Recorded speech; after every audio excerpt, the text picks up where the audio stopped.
Hey guys, what's up? It's Wolf here, one and only, and welcome back to some more Dragon Blaze. So today we're going to be doing something a little bit different, and this is the first episode of this, by the way. And it is going to be Dragon Blaze Spotlight, where we give each character their own spotlight. It won't be like pumping out episodes every single day. It's going to be more of like whenever I get the time for it, I'll just go for it and just throw one out. So, yeah. I have a life to live. I can't just keep doing this like 24/7. But with that said, this has been highly requested, so finally have a little bit of time to do this. So first things first, we're going to start off with Deathcrown. Alright, so we're not going to focus on Overlord or Transcendence. We're going to be mostly focusing on Exalted and their affinity skill down here. So first things first, you'll mostly see Deathcrown inside of Arena and Cerberus for obvious reasons, because he has passives towards them. He is a dual wielder class, which means he's going to have two weapons instead of a weapon and shield to get more defense and HP. He's going to be more of an attacker type character. He's also physical and he plays the tank role. You'll see that when I go over his skills. And his normal attacks taunt and deals double damage.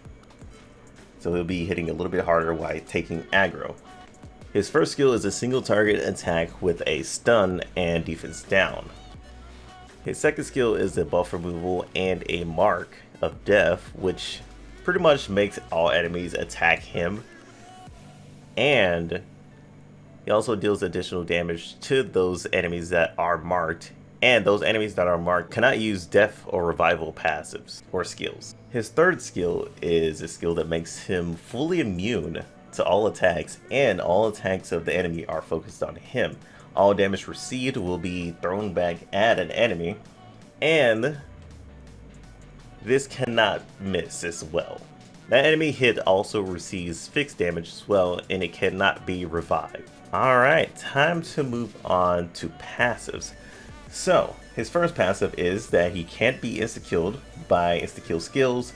He also increases his strength and stamina for every time an enemy or ally dies. Alright, second passive. He increases the party's strength and physical attack. He also increases his own additional boss damage and his max HP. Deathcrown is also immune to magic attacks. Passive increases his physical attack and additional random damage, also increases his physical attack and additional boss damage and melee damage when fighting Cerberus. His max passive is basically a chance to AoE all enemies when hit and take all of their buffs. For each normal buff that is removed, deals additional damage and attack down. Also increases Deathcrown's physical attack and additional boss damage. Alright, his ultimate skill. Physical attack received by enemies or hitting an enemy with Death Mark increases Deathcrown's attack. Also increases Deathcrown's attack and physical attack and deals 10 times damage when attacking bosses with your first or second skill, which is Fatal Blow and Death Mark. Alright. So your arch passive is basically increasing your strength, increases all damage caused by Breath of Death, which is your AoE passive, debuff the enemy that prevents them from reviving after death, also increases strength and additional boss damage when fighting Cerberus. Alright, Infinity reduces Deathcrown's cooldown for all of his skills and increases attack and active attack increase. Alright, so that's all of Deathcrown's skills and passives. Here are his base stats. Also, another thing is, recommended skill card from the wiki is Luck Card. And his skills that you can actually pick up once you started putting affinities in them is physical attack for himself, single attack for himself, or his stamina, which is basically his HP. Here are rundown animations of all of his basics skills.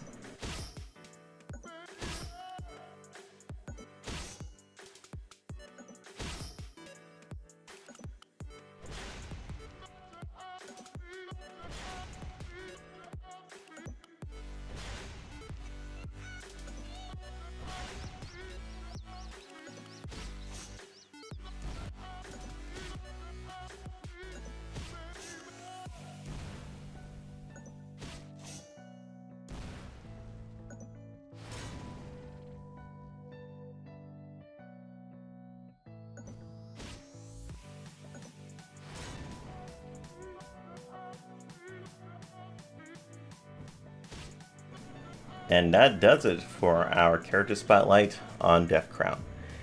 So, Deathcrown is definitely a really tanky and destructive guy. It's obvious that he belongs in arena mostly, more than anything.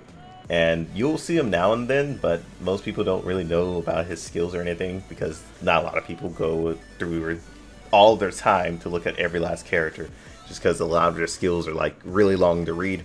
So I can see that, you know, some people have short attention spans when it comes to that. But Deathcrown is definitely a force to be reckoned with, and I say if you have affinity cards for him, build him. He's definitely worth it and is really powerful as a tank. This can also be used in PvE, but it won't be as effective in PvE, personally, from my point of view. But I'm pretty sure he can excel in most, like, all arena-based places. I'm pretty sure he can definitely one-shot in, like, 10-man arena. Especially if he uses his third skill. I'm pretty sure he's killing somebody guaranteed. Alright, just to make it also clear that Deathcrown's final impact is not in-game yet, or global as the time this video is being made, so it will be a separate video. So as I go over any character with a final impact, I will also do their final impact along with it. If they don't have the final impact by the time I'm doing the video of them, I will be skipping it and doing a separate video on it. Just put that out there before anybody asks. I just don't want to overwhelm any players that see a character that's not actually in game yet, especially when playing global. I'm a global guy and I'm staying that way. You know, I'm not just gonna. I have access to the final impact skills of Deathcrown, but I'm also not just going to, you know, throw him out there when he's not even in the game yet, because then that just distracts a lot of players. Alright, so recommended build for most tanks is HP, but most of the time it is evasion that a lot of tanks take, which could hinder Deathcrown in a way if you're building him, just because he wants his third skill to, you know, excel a lot. And don't talk about my gears, I haven't upgraded those yet. But these are mostly the passives, well, stats that people are looking for now and then. If there's strength on there, they'll take it. But this is mostly what I run. You can run pretty much anything else you want, as long as it's more towards his, you know, tankier side. And as I said, the luck card here is the most effective one and mostly recommended if you actually want to go down this route. Alright, so that is pretty much it for Deathcrown Spotlight. With that said, I hope you guys enjoyed. Leave a like on this video if you guys are going to support this series. And till then, I'll see you guys on the next one. Peace out.